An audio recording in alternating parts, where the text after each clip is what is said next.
जिन्दगी होस् या बोतल, रित्तो देख्ने बित्तिकै हर कोहीले उछ्याउन खोज्दो रहेछ। केही सम्बन्धहरू सिक्काको दुई पाट जस्तै हुँदो रहेछ, नभई पनि नहुने अनि सँगै हुन पनि नसक्ने। यदि मौनता बस्नु कुनै घमण्ड हो भने आज सबैभन्दा ठुलो घमण्डी त लास हुन्थ्यो होला। म जिउँदै मरेको छु, मेरो कामको कुनै मोल छैन, मेरो नामको कुनै दूरी छैन, त्यसैले त दुरेन्द राखेको छु।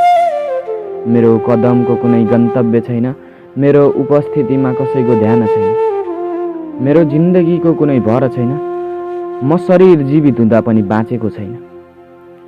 सबैबाट ऋण लिएको छु, आफन्तबाट आँसु, समाजबाट हेला, साथीभाइबाट पैसा र माया गर्ने मान्छेबाट धोका लिएको छु। औकात पुगेन भनेर सम्बन्ध तोड्नेहरूलाई के थाहा कि करोडौँको चेक पनि 10 रुपियाँको कलम बिना अधुर हुन्छ भनेर। जिन्दगीमा सोचेको कहिल्यै भएन, थाहा छैन दिन खराब हो कि मेरो भाग्य खराब हो। बाँचुन्जेल चिन्ताले जलाउँछ, मरेपछि चिताले जलाउँछ, आखिर यो जिन्दगी पल पल जल्नको लागि त रहेछ। पैसाले सबै कुरा किन्न पाइन्छ भन्ने हल्ला सुनेको छु, मलाई पनि सिकाइदिनुस् न यो सहरको कुन पसलमा किन्न पाइन्छ खुसी। झर्दै गरेको तारालाई देख्दा पनि केही माग्ने आँट आएन, लाग्यो ऊ पनि त पक्कै आफन्तहरूको चोट खाएर टुक्रिएको होला। चाहिने बेलासम्म म पनि सही थिएँ, जब मेरो जरुरत घट्यो अनि म गलत भएँ। कसैले आत्महत्या गरेको सुन्दा म उसलाई कायर सम्झिन्थेँ, तर अहिले आएर थाहा भयो जिन्दगी र परिस्थितिले भाग गर्यो, त्यो त म गलत पो सोच्दो रहेछु। एउटा अन्तिम निर्णय त सही हुन्छ भनेर थाहा भएन, मेहनत नपुगेर हो कि मेरो भाग्य खराब भएर हो। यो मनले सोचेको केही कुरा पनि पाउन सकेको छैन यो जिन्दगीमा।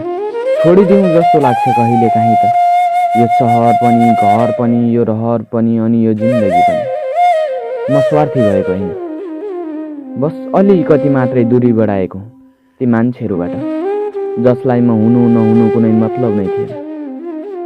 यदि केही भएर म मरिहालेछु भने लगाउन बाँकी रहेको दोष जति सबै मेरो कात्रोमा लेखिदिनु। म छु नि भन्नेहरूको पछि कहिल्यै नलाग्नुहोस्। भोलि तिनै मान्छेहरू हुन् को हो भनेर प्रश्न गर्ने।